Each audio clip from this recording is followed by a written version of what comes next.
There is nothing. Only warm primordial blackness. Your conscious ferments in it. No larger than a single grain of malt.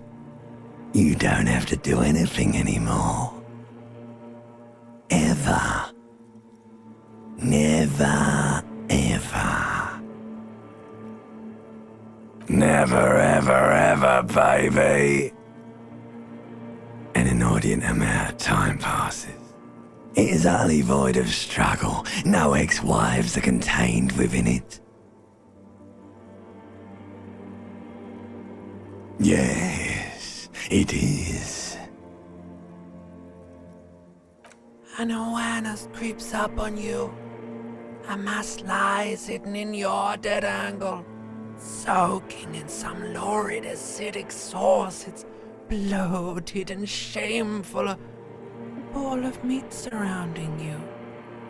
This is a terrible line of questioning, and it will only lead to more awareness of the meat thing. Ex-love, ex-tenderness. It is foolish of you to resurface to the loss.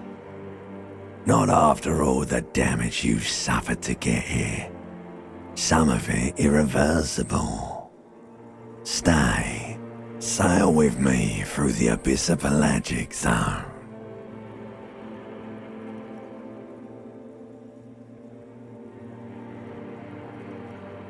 Do you really?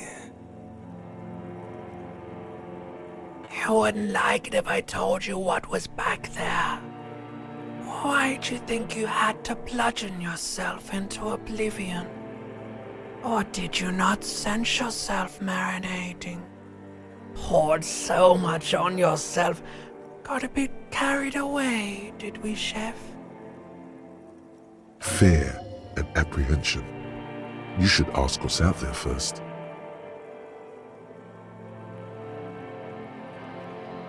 Yes, your one disco mother.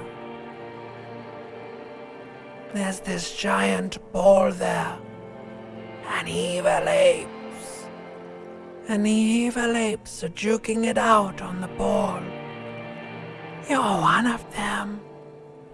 It's basically all just evil apes juking it out on a giant ball.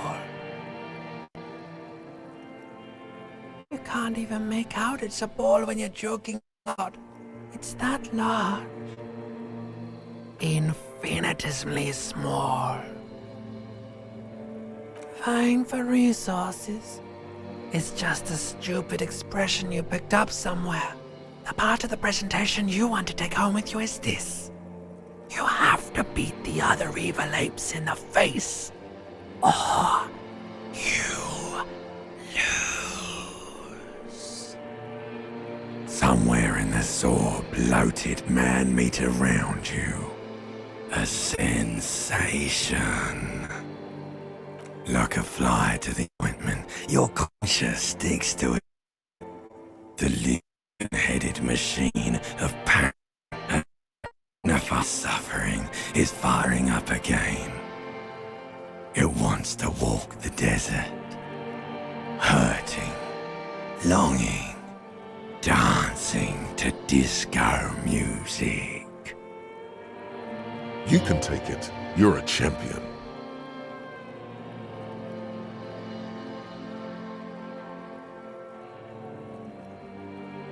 The stench of liquor rises from your mouth, and with it, an ungodly headache.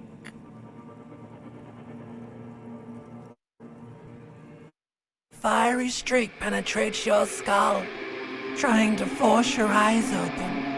It's a sound, a clarion call from hell.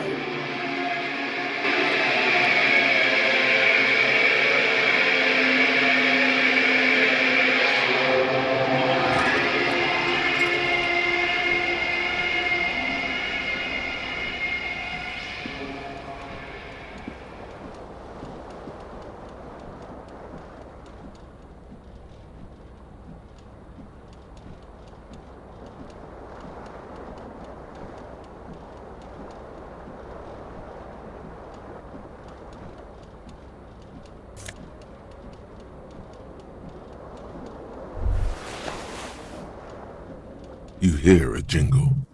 Keys are clinking in the pocket of your flare-cut pants. It says, whirling in rags, on the aluminium keyring. There is a single key on the ring. The number 1 is etched on it. It should open the door.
This fan has 2 chain pull switches.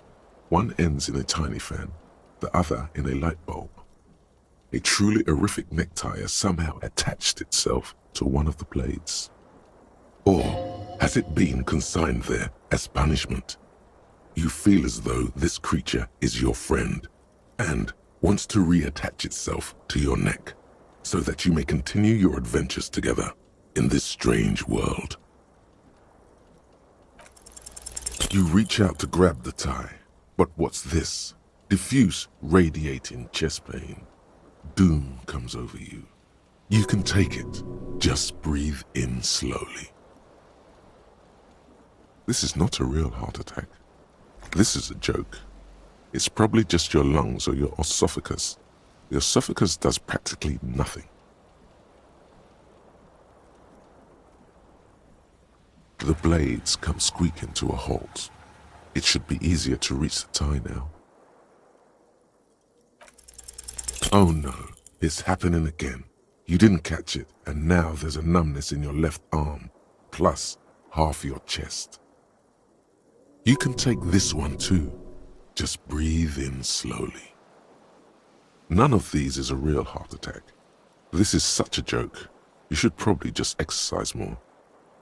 A terrible mistake. Turn the lights off immediately. You can practically feel the photons burning a hole in your brain. It's just a little hangover-induced photosensitivity. Don't overreact. Little black spots dance on your retinas. It's almost pleasurable.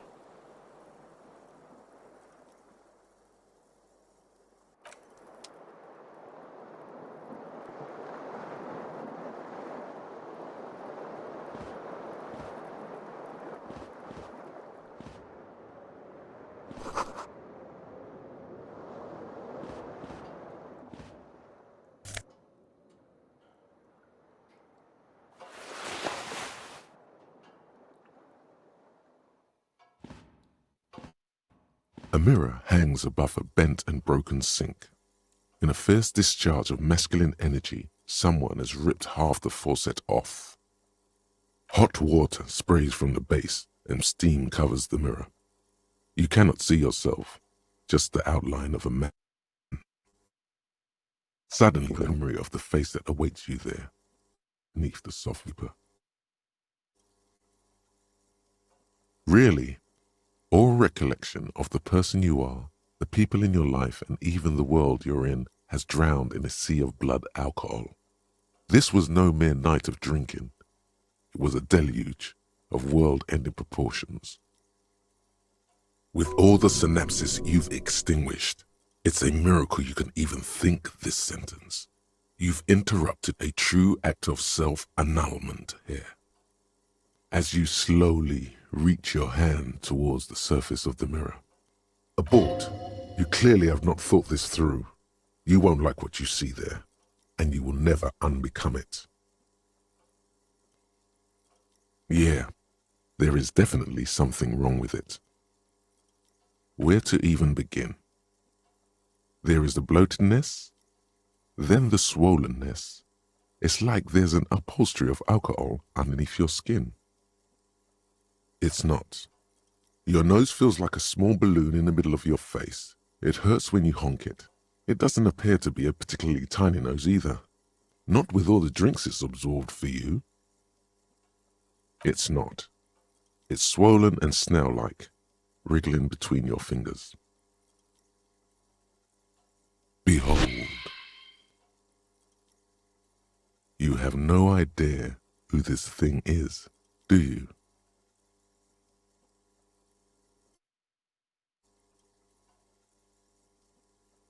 Whatever it is, at least it's dead now. There's clearly rigor mortis on your face. Or wait, is that an expression? Are you trying to make an expression with that face? Please stop. It's horrible. You're scaring yourself. You can't, can you? It's like it's not even voluntary anymore. You have worn that grin into your face.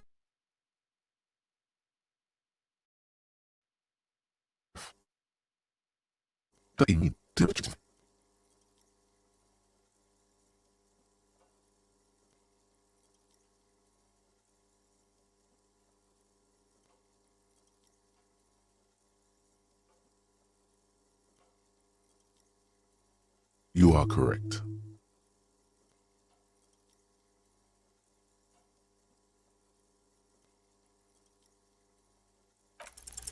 It's too late. Like an image on film.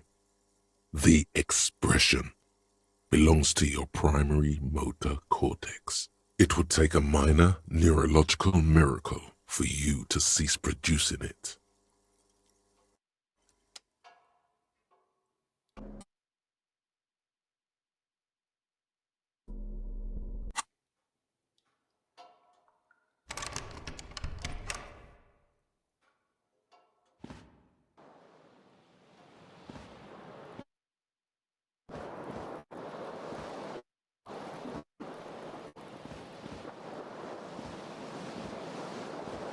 This fan has 2 chain pull switches.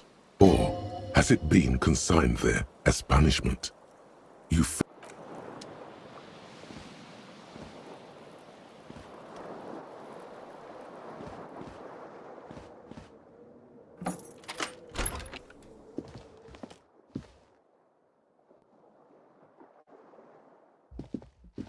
Hello, officer.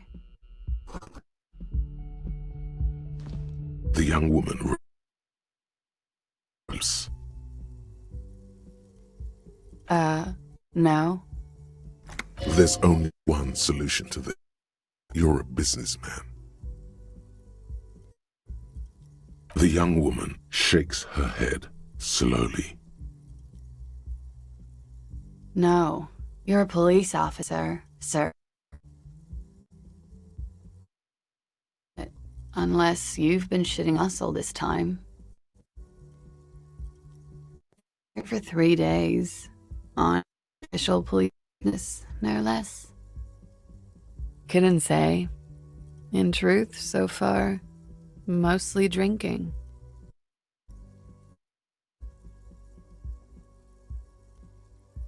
Could it be because of the drinking? You're so harsh on yourself. They let almost anyone be a police officer. Glib remark. Don't let it stand. Assert yourself. A fondness for contradictory statements. Sorry, I was being glib. I'm sure you're a great cop. He's not. Reassert by being flirtatious. Try the experiment. Come on, why are you still doing this? Alcohol raises testosterone levels, especially in men. The levels remain elevated after inebriation ends and the pain begins. You seek comfort. It's only natural. Out her cigarette.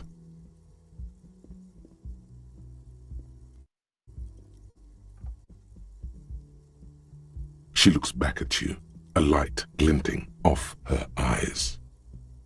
And no, it never stops. Goodbye.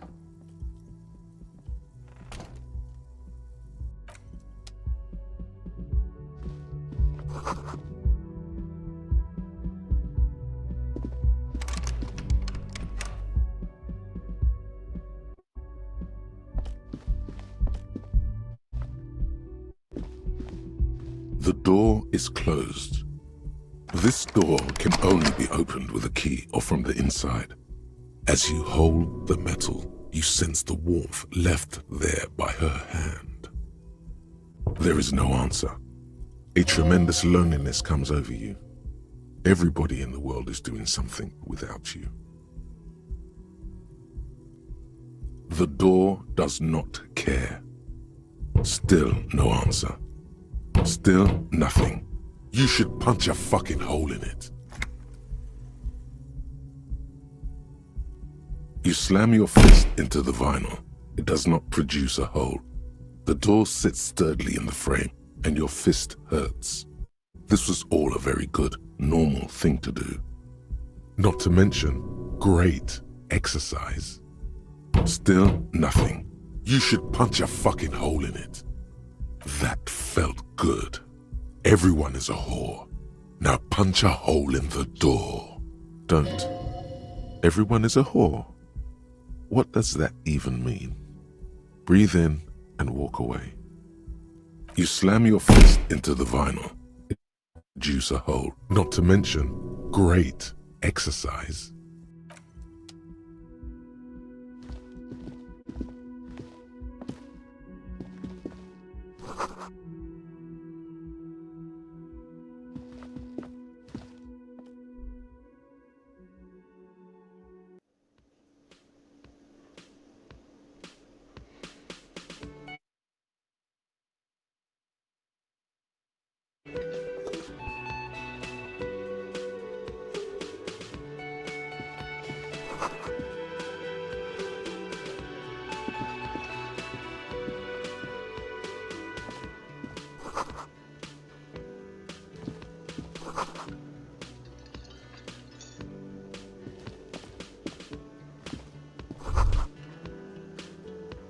You should totally sing karaoke here, the first chance you get. Your emotions need to be expressed. People need to know your vast, oceanic soul.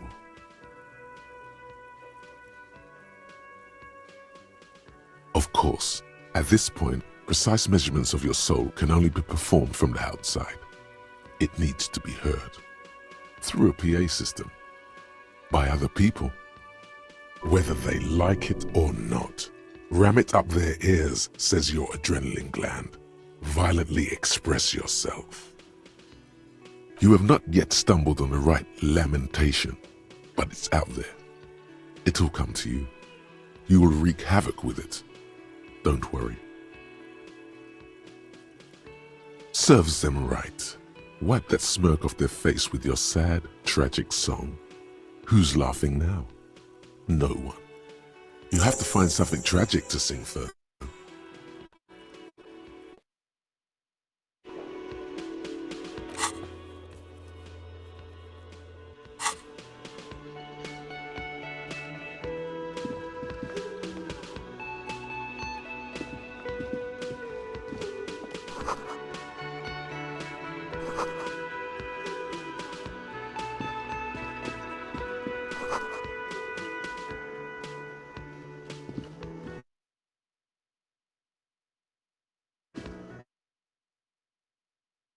Stand there found in a soft seabird. He gives you a sideways glance, then looks down again. That was disdain in his eyes. Even now he's purposely ignoring you. Oh no, you're a hero. A real hero cop. Yes, you are. A real decorated hero. What did you not do? First you took the body down. Then you solved the murder. Then you didn't trash my hostel room. Maybe you even negotiated the strike. Oh, it's not? You're right. It's not. He has no respect for you personally, but this man sees himself as a law-abiding citizen, and you a representative of that law. He tries to outright conflict. A competent work of taxidermy. The white and brown seabird lies among piles of coasters and drying mugs. One of its wings broken. The man is trying to mend it. Looks like the bird was ripped off the shield that was used to mount it, most likely on a wall. Something about it makes you feel bitter. Look, your buddy is over there. Why don't you go and talk to him, okay? He pretends not to hear you, concentrating on the bird instead. No, I'm not the bartender. I'm the cafeteria manager. That period of my life is over. Not everyone who stands behind a counter is a bartender, okay? I'm the cafeteria manager. I have 3. Sylvie tends the bar here, not me. I'm only standing in. She just, you know... There's something there, and it's not good. That's all you know for now.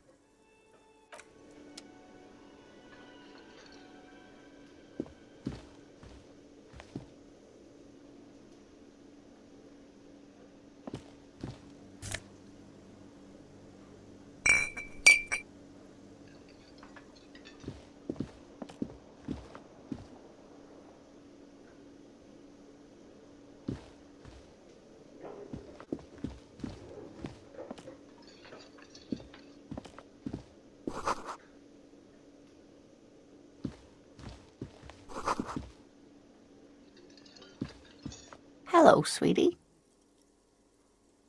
You shouldn't keep your colleague waiting.